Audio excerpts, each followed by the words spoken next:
ಇನ್ನೊಂದು ನಮ್ಮ ಮಧುಗಿರಿ ಹಾಲು ಒಕ್ಕೂಟದ ಚುನಾವಣೆ ಒಬ್ಬರದು ಸಿಂಧು ಅಂತ ಮಾಡಿದ್ದಾರೆ. ಅದು ನಾನು ಈಗ ಅದ್ರ ಬಗ್ಗೆ ಏನು ಕಾಮೆಂಟ್ ಮಾಡೋಕ್ಕೆ ಹೋಗೋದಿಲ್ಲ. ಕಾರಣ ಅದು ಹೈಕೋರ್ಟ್ ಆದೇಶ ಯಾರ ಮುಂದೆನೂ ಇಲ್ಲ. ಹೈಕೋರ್ಟ್ ಆದೇಶದ ಕಾಪಿ ದೊರೆತ ನಂತರ ಅದ್ರ ಬಗ್ಗೆ ಇದು ಮಾಡೋಣ. ಅದ್ರ ಮೇಲೆ ಅಪೀಲ್ ಹಾಕೋದಕ್ಕೆ ಅವಕಾಶ ಇರುತ್ತದೆ.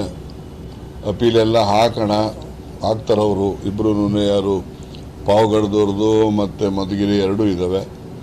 ಆಗಲಿ, ಆದರೆ ಏನಾಗ್ತದೆ ನೋಡೋಣ. ಕಾನೂನು ಹೋರಾಟದಲ್ಲಿ ಯಾರಿಗೆ ಜಯ ಆಗ್ತದೆ, ಯಾರಿಗೆ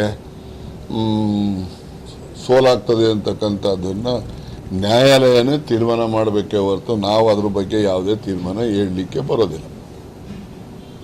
ಆಡಳಿತ ಮಂಡಳಿ ಚುನಾವಣೆ ಆದ ನಂತರ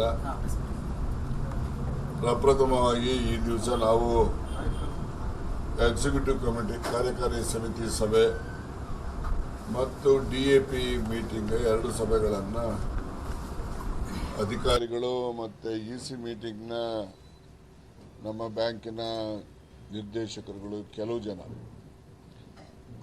ಸಭೆಗಳನ್ನು ಎರಡು ಸಭೆ ನಡೆಸಿದ್ದೇನೆ. ಇವತ್ತು ಹೊಸ ಆಡಳಿತ ಮಂಡಳಿ ಚುನಾವಣೆ ಆದ ಮೇಲೆ ಪ್ರಥಮ ಅಧಿಕೃತ ಸಭೆ ಇದು.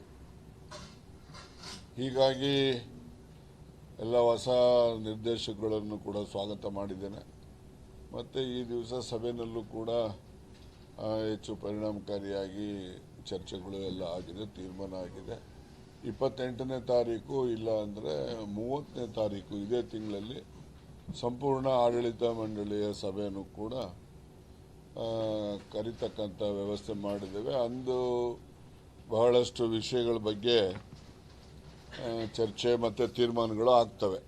ಇದು ಬ್ಯಾಂಕಿಗೆ ಸೀಮಿತವಾಗಿರ್ತಕ್ಕಂಥದ್ದು. ನಮ್ಮ ಬ್ಯಾಂಕು ಯಾವಾಗಲೂ ಕೂಡ ಎಲ್ಲ ರೈತರಿಗೂ ಕೂಡ ಹೆಚ್ಚು ಅನುಕೂಲ ಮಾಡ್ತಕ್ಕಂಥದ್ದು. ಬೀದಿ ಬದಿ ವ್ಯಾಪಾರಿಗಳಿಗೆ ಕಡಿಮೆ ಬಡ್ಡಿನಲ್ಲಿ ಅಥವಾ ಬಡ್ಡಿ ರಹಿತ ಸಾಲಗಳನ್ನು ಕೊಡ್ತಕ್ಕಂಥ ಕೆಲಸವನ್ನು ಮೊದಲಿಂದಲೂ ಮಾಡ್ಕೊಂಬಂದಿದ್ದೀವಿ. ಈ ಮುಂದಿನ ದಿನಗಳಲ್ಲಿ ಇನ್ನೂ ಹೆಚ್ಚು ಮಾಡ್ತೇವೆ. ಮತ್ತು ನಮ್ಮ ಜಿಲ್ಲೆಯಲ್ಲಿ ಹೈನುಗಾರಿಕೆಗೆ ಇವತ್ತು ರೈತರು ಹೆಚ್ಚು ಆಸೆ ಅಭಿಲಾಷೆ ತೋರಿಸೋ ಹಿನ್ನೆಲೆಯಲ್ಲಿ ಹೈನುಗಾರಿಕೆಗೂ ಕೂಡ ಹೆಚ್ಚು ಸಾಲ ಸೌಲಭ್ಯ ಕೊಡ್ತಕ್ಕಂಥದ್ದಕ್ಕೆ ಮುಂದಿನ ಆಡಳಿತ ಮಂಡಳಿ ಸಭೆಯಲ್ಲಿ ನಾವು ನಿರ್ಣಯ ಮಾಡಬೇಕು ಅಂತಕ್ಕಂಥ ಉದ್ದೇಶ ಇಟ್ಕೊಂಡಿದ್ದೇವೆ.